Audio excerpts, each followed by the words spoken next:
Hello, everyone. My name is Siobhan. I am the co-chair and co-founder of AAPI in Gaming.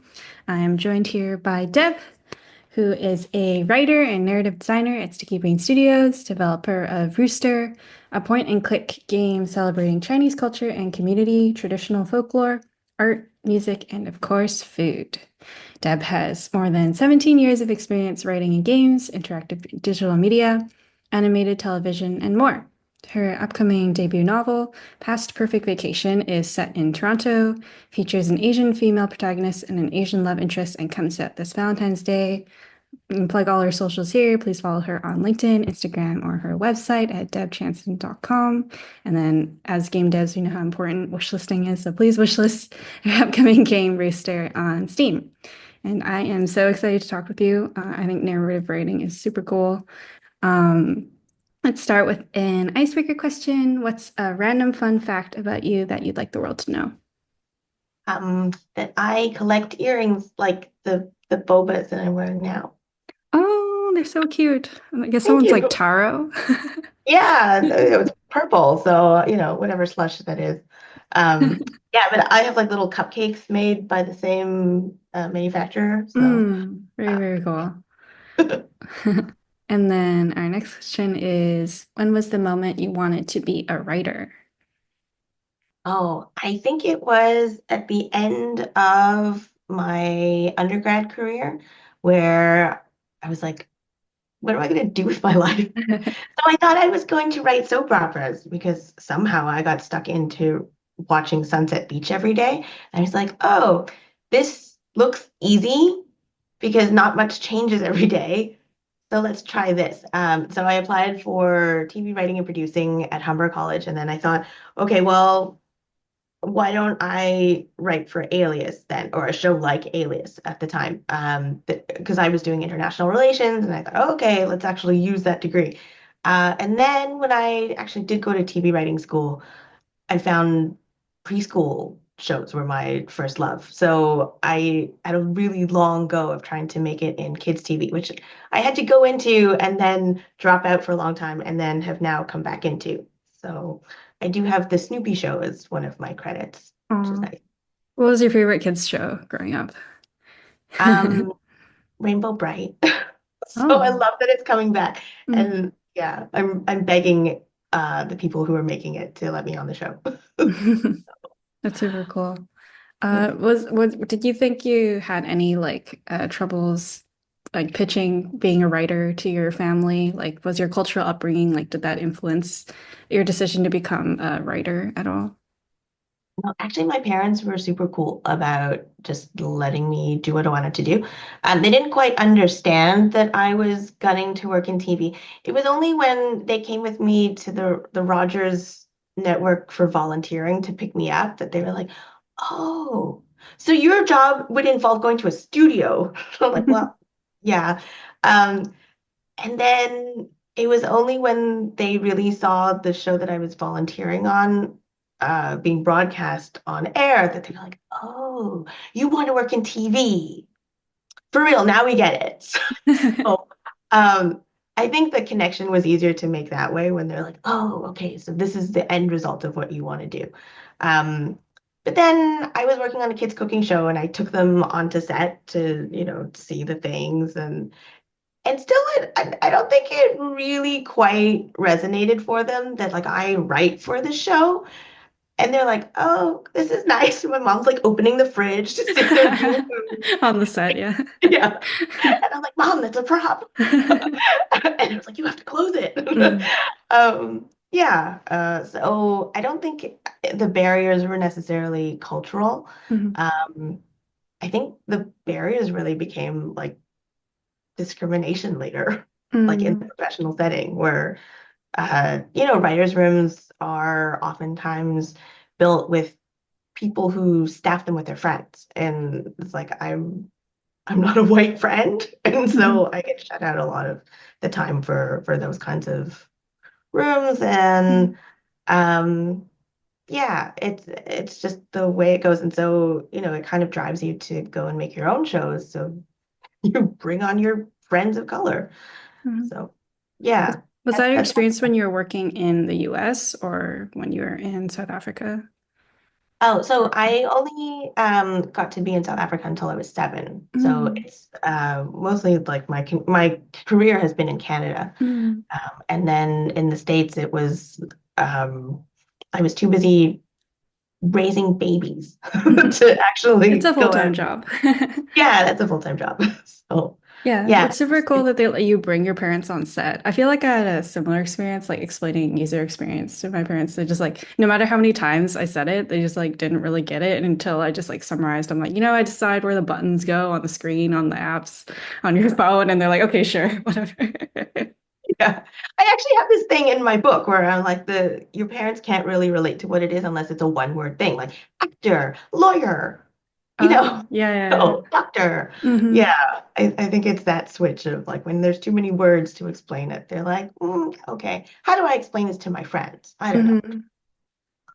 Yeah, and then especially trying to explain it in like Cantonese to me, I like even like if I Google it, I'm like it doesn't like really make sense, or like they hadn't heard of anyone else with the same occupation. So there's also the language barrier for me. But Oh, maybe it's uh, one of those things that you have to explain visually. Like, yeah, that's fair. So with all the writing that you did for TV, how did you get into the gaming industry? fell into it. So I started working for a kids cooking show, the same one with the set. And then after the show was sort of wrapping up, I got asked to be on the interactive team. And that's actually how I met Sasha and Ted, who I work with now on Rooster. Um, yeah, that project won the equivalent of a Canadian Emmy at the time, and that was very exciting. And that was my first interactive writing gig. And then from there, I started working on the web games that we were doing. There was a pack of six, and um, the kids cooking show actually had its own game later on. And so, like, I got my start in the little games, but then getting into the console game side of things, um, I took a job working for. It was called Minority Media back then in Montreal, and like when I interviewed, I thought it was for like an interactive. Actually, no, sorry.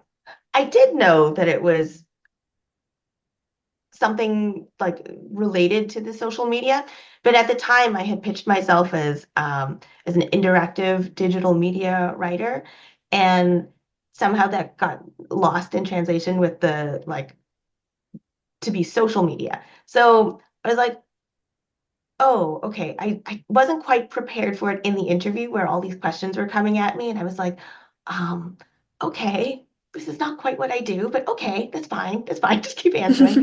And so I did. And eventually they were like, okay, this sounds good. Like, come back with a plan for us. And I was like, okay, like, I'll just do a plan. Fine. So I became their community manager for Paponio when that released on the PlayStation 3. And then from there, I got to work on games in development, and it was my first real crack at doing narrative design. So I was like, hey, I really enjoy this. I'm good at it. So now it's on my business card. Oh my So, God. Kudos to you for like going into it, like an interview for like a different occupation and then just like getting the job anyway. It's crazy. yeah.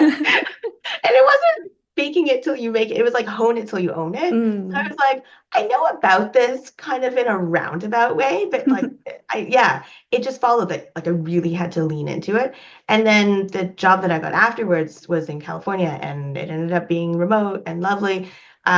But that was as a community manager, but for like 8 years. So just, like, okay, like we're doing this now and I know what I'm doing. And then you do it so well that it just becomes your thing. Mhm. So yeah. Very cool. But I miss the Yeah. writing though. Yeah. Mhm.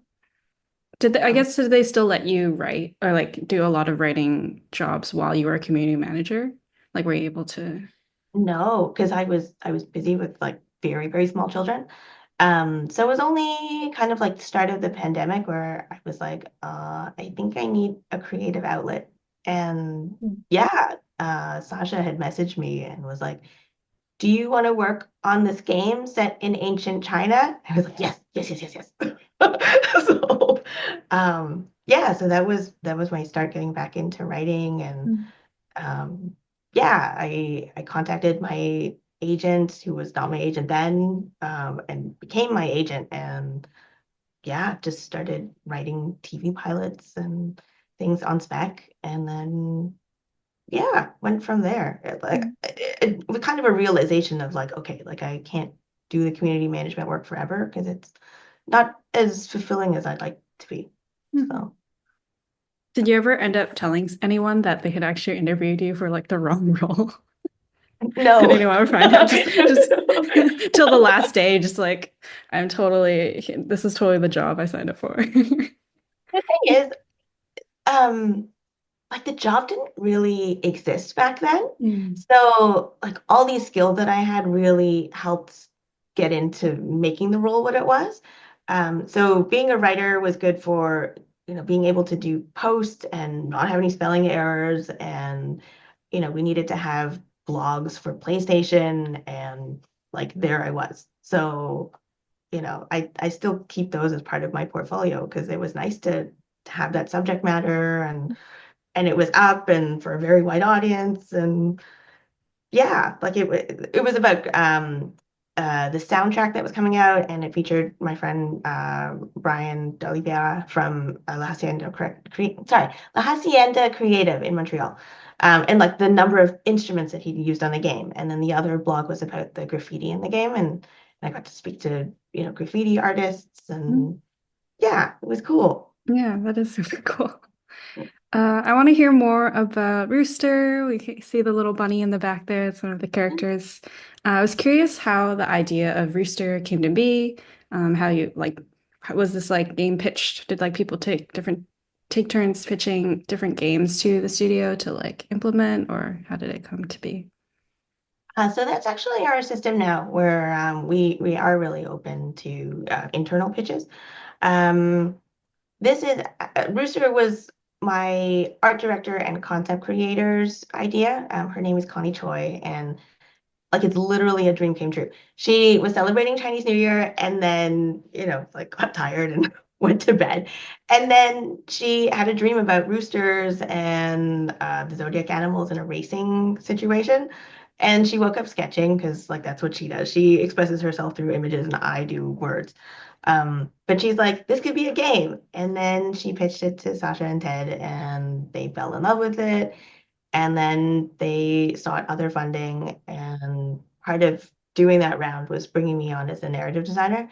So at the time, it was like a bunch of levels that didn't quite make sense in the way that they were presented. And so my job was to like bring it together as a cohesive story, and then make sure everything made sense. And then from there, it grew into what it is.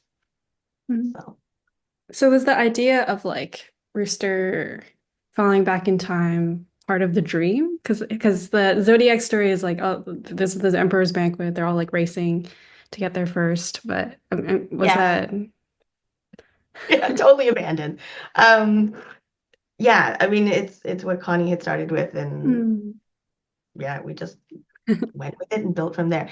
Her thing was the going back in time with the animals, Hmm. and um, yeah, I think when I came on, I had pegged a human character to do the timeline thing. Mm. Um, so when you're playing the game, like you go back in time to ancient China, and then you're traveling forward 13 years for each new animal. And Mm. then in the middle, like it gets a little wonky because you're skipping Rooster as a boss level, and then you're skipping 26 years instead. So yeah, Rooster is actually the only real boss in the game. Mm. The other Cool. animals are just animals.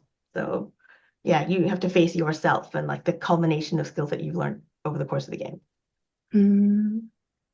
Yeah, I'm super excited to play it. Thank you. Uh, but speaking of bosses, I took a game writing class in my time as a college student, and then we are learning like the term to like a bark is like something NPC says or a line that you write for a character, and then so we'd write one called like a boss bark, like whatever the boss says to you, like picture like the little quips that Bowser will say to Mario, that type of thing. Did you have like a favorite bark that you wrote for Rooster? Um, Actually, I don't have any boss barks because they're just from Rooster, but the barks that I really love are actually becoming t-shirts. So so we have things like the cat in the cat shop will tell you like which gifts are appropriate and which aren't. So cat says things like bamboo, like, grow a house plant or forest, or cultivate a fence, or feed a panda, whatever your heart desires. Because Oh, bamboo plant is like the lucky yes. thing. Mm. Yeah. And then in the rabbit level, so the rabbit that you see there, that level is all about putting in putting in ingredients for a super new mother's, and then rabbit's reaction will tell you how you did. And so the big thing is like if you put in too much salt, like rabbit's face will keep changing. And then when you get to a point where it's too much salt, then rabbit says, "Ah, yeah, too much salt. Mermaids shall live in this now." So I asked for that to be on a t-shirt. And then Mm. Rooster things says things like noodle doodle doo. So on the t-shirt, there's like plates of noodles. And then there's one t-shirt with 4 bowls of congee. And then I said, oh, can the quote be congenial? So yeah. Or is it congenial? So yeah, but there's tons of like all these throwaway lines, and Mm. I like playtesting when you haven't played a level for a long time. You go, like it just makes you laugh, or it Mhm. makes me laugh, and I'm like, oh, that's still a good line. It's making me laugh. Mhm. That's super cute. You're like uh getting two birds with one stone with getting all the merch done along with the witty lines. Yeah, and that's Uh, only round one. So yeah. so the lore of Rooster is rooted in ancient Chinese tradition. I was really curious to hear about like any research that you had to do, since they traveled back in time, and what was like a favorite thing that you learned while writing for Rooster. It's actually more the modern culture that I found the most interesting. Um, there's a section in the rooster level where you have to choose appropriate gifts for other animals at the table, and then like you're cooking, and you like it's a frantic level, so you're doing all these things under a time limit. Um, but yeah, choosing appropriate gifts. Uh, yeah, like I hadn't known about the things like, you can't give a green hat or a wallet or pears or that sort of thing. Like my favorite aunt gave me scissors like for the kitchen for like a bridal shower gift. And we're so practical that it never occurred to us like that a sharp object like that is just like you shouldn't give that. So um yeah, but I still use them today. So I'm like, thank you. That was a very practical gift. And when we moved into this house, actually, our realtor, who has a Taiwanese wife, so I don't know understand that. Yeah, I don't understand how he was doing that. But he gave us a set of knives, and I was like, that's rad. Thanks. I needed a new pair of knives. So I use them all the time now. Yeah. But, in the game, it's like scissors, a perfect way to sever a friendship. So, yeah. Yeah, I only learned about the green hat thing recently, which I thought was really funny. And then, or for people who don't know, it's like if you give someone a green hat, it's like supposed to mean that person is like cheating on their partner. Yeah. There's like a really long history behind that, and I didn't know about the wallet thing and the what was the other thing you mentioned? Oh, pears. Yeah, I didn't Uh, know about pairs and wallets. I knew you're not supposed to give someone like a watch or like Yeah, because it's clocks. like ticking down the time. Yeah. Yeah. But there's Yeah. a Or lot of clock. like superstitious things, but I think like the practicality of me like always wins out. I'm just like, it's Yeah, something you're I'm like, gonna thank you. use. Like, I appreciate Yeah, it yeah, I more. needed that wallet. Thank you, because Yeah, mine is falling right. apart. Yeah. So actually for my dad's retirement, they gave him a wallet full of money. So I was like, okay, I guess that's cool. That's pretty good, So yeah. yeah. Yeah, so you mentioned that Rooster has a lot of levels. There's almost like it's like every genre. There's like tower defense, there's like dating sims. I'm curious what it was like writing for the equivalent of like 12 different sorts of games. I'm sure like with so many genres, it might be hard to like consolidate or I feel bad for our developers. Um, No, I basically write in spreadsheets because we were really geared up on the idea of localization and just accessibility features. So the whole time, like I'm writing to a character count on my lines in general. So yeah, like in the Excel spreadsheet, it's counting that. And then, I mean, the writing doesn't change a whole lot for the type of mini game it is. Um, I mean, you're still writing barks because your characters are responding to things. So you drop an ingredient or you find an ingredient, and then the character responds. So those lines are sort of like standard, but yeah, it was a nice challenge to, I guess, shift the style of writing. Um, but then keeping in character is a thing for all 12 of the characters. Like Ox is the most flatulent of the zodiac animals in this game, and it's like a running joke throughout the whole thing, like right up to the end. Mhm. Um, so yeah, it wasn't so much having to shift for the genres as much as it is well, just knowing the context for what it is that I'm writing. Mhm. Um, so yeah, but generally, I mean, the characters in the story kind of keep it looped together, and then the art style is the other thing that keeps it all like a cohesive Mhm. experience. So even though you're doing these mini games of like, you know, all different sorts, yeah, the art style will keep you rooted in the same, like you know you're in Roosterland. Mhm. Yeah, I imagined like with like different sorts of mini games, the pacing will be really different, and you really put the character through like a lot of different situations that way, compared to like I think the traditional game where like maybe they're in the same setting because it's the same type of game. Yeah. I just I wanted it to be delightfully surprising, which Mhm. is why the pace changes so often. Mhm. And it's working out well for the pacing, I think, of like you do the level and you feel like, okay, like there was some interactivity there, and then now I'm really into the story, and then you click through, and then like it does progress and follow, and you're moving through the generations of the family through the game. So yeah, it's life milestones. The more you talk about it, I'm like, no spoilers, but also I'm getting like more excited the more you talk Oh, about the game. thank you. I'm curious to hear what the language localization process is like. Like, for example, you said you mentioned a bark earlier where the rabbit says "yeah," and like I don't know how you would even try to translate that when it's kind of like an expression. Yeah, I'm kind of excited myself to see how it goes. So my task a couple of weeks ago was to do a spreadsheet of like all the things that might be flagged as like a special case for translation. So I was like, all the ayahs that I work with in the game, I'm like, I don't know what we're gonna say to that, but I wrote it down and then I wrote, okay, so this is the context of it because you can use ayah for like 50 different things. Um, and I say it so often now that my kids are like, why do you say it all the time? And I'm like, because it's so useful and it's like better than the F word. So, and then, yeah, things like we have food dogs, but, like in some contexts, they might be called lions or, yeah.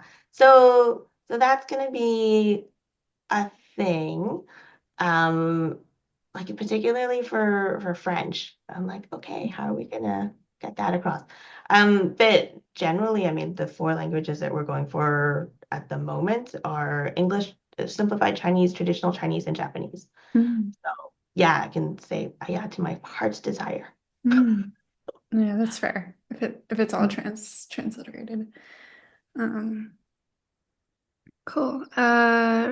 Rooster has a whole, oh, yeah, I was wondering what your biggest challenge writing for Rooster, if it wasn't so much localization, I'm curious what other things came up. One of the things was writing to a character count, because like yeah, you're conscious of like the spacing and in our boxes, like if you were to increase the font size, then like how does that look in the box like for a UI thing? So I was like, okay, like like no, this is like 75 characters. You gotta like shorten it down to 70. But strangely, like my community management. training has really helped with that. Like if your tweet is too long, like years of like shortening that, it was like, okay, no problem, it's fine. But also using really inclusive language. It wasn't so much a challenge, but it was um, like an exercise, put it that way. And all the characters except, sorry, all the zodiac animal characters except for Rooster are written as non-binary. So I was really trying to be mindful of that so that, in translation, it doesn't come across as like because in some languages you can't do a they or them in a like a singular form way. So a lot of it is just like, there's rat. I need to find rat. And it's all by name.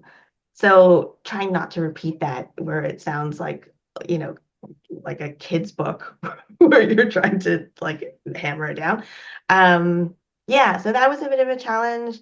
Um, yeah, and just I guess being sensitive to people who are maybe neurodiverse or more sensitive, like some of the barks are, like slow clap or 5 out of 10. And some of my colleagues were like, that sounds like a lot more aggressive than it should be. And I was like, okay, well, like type and change that.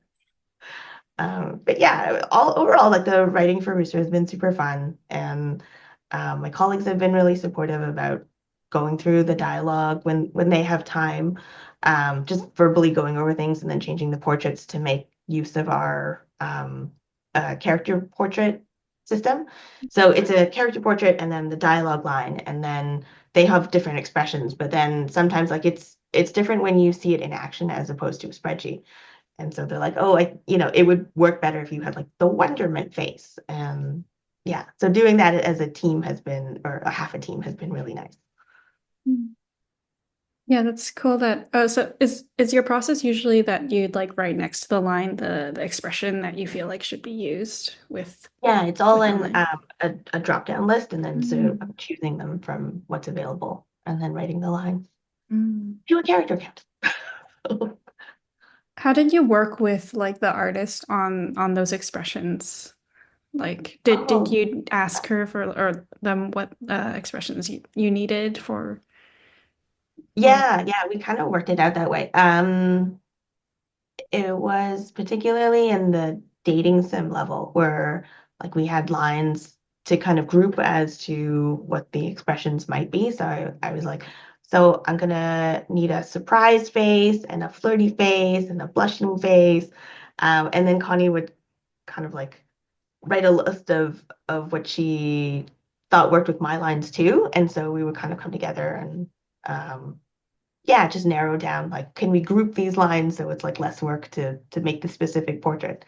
Um, yeah, but then sometimes it was like, oh, I really need like the in love face, and she's like, yeah, I'm gonna do that right now. So it was a lovely collaboration between the two of us. And then we had a couple of artists working with us who were amazing at style matching. So yeah, but it's really under Connie's art direction that everything looks as cohesive as it does art-wise and visually. are there some characters that have like more expressions than others because you like really needed them? Yeah. So the rabbit level is all about like putting in ingredients in the soup. So if you put in things like chocolate, sorry, rabbit will tell you to get out of the kitchen. You need a super extra angry face for that one. It's actually a Ron Swanson face. I'm looking forward to it. Thank you. And then one of the last questions I have for you is how can we better support or like how can people better support AAPI individuals in general and also in the gaming industry? Buy their stuff. Like even if you're not going to pay it, just buy it. Because sales numbers really matter. Mm. Like I'm saying this about my book now to people. I'm like, I don't care if you don't read it. I just need your sales number. So, and like my cousin, I was talking to him about Rooster, and he's like, okay, I'll look forward to a code. I'm like, look, you're a pharmacist. I need your sale. So please just pony up your dollars. Mhm.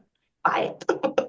But yeah, I mean, like I'm joking about it, but really, like, it does mean something to buy the products of, AAPI who are making stuff because that's how you get to keep making stuff when you have these numbers to show like, look, there is demand for what I'm making.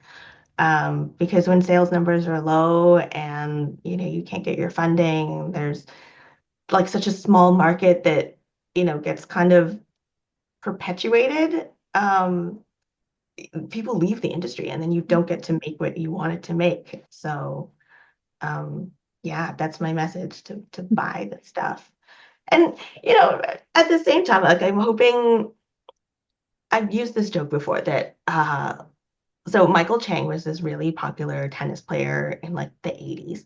And in South Africa, we would rally around as a Chinese community and watch him play. And there's so many people who don't even care about tennis, but it was like, we just want to watch him play. And so I'm really hoping that Rooster is like this, where we just like, this is the Michael Chang of like the now. And I'm like, just buy the game to rally around the game that is not featuring martial arts and is all about food and family and love and culture. Because if we can prove that like there is a demand for this kind of game, then we get to make more. And I am tinkering with this panda game next. Really, really want to make that. Oh, Yeah, I totally agree with you. Like money definitely talks, I think, more than wish lists, like it, or more than like posting, even though that's like an indicator for how many sales you might have. But like when it comes down to the real numbers, that's what gets you funding for the next project, for sure. yeah. I mean, even with my book, like I'm posting about it and people are either like, congratulations, or they like, and then they just move on. But it's the people who say, I just pre-ordered, like, now I found my real friend. So, although I know who's waiting for a paperback and who's not, hmm but yeah, like it means something when hmm you say like you actually bought the thing. You go, thank you, because that is that's a metric that hmm can be used for, garnering your next project. Especially if it's like within your ability, and also I think just for artistic disciplines in general, I've been over the years, I'm like tired of getting like no compensation for like drawing people things, and it's nice to be like, hey, the effort I put in is like has monetary value as well, and it's worth supporting the artist that you like. So Buy you dinner or bring you a default bag of oranges. yeah, or even just get me like a snack would be great, you know. Yeah, boba. Yeah. All right. That's all the time we have for today. Thank you, Deb, so much for chatting with me. It's super fun. I Thank learned a you. lot.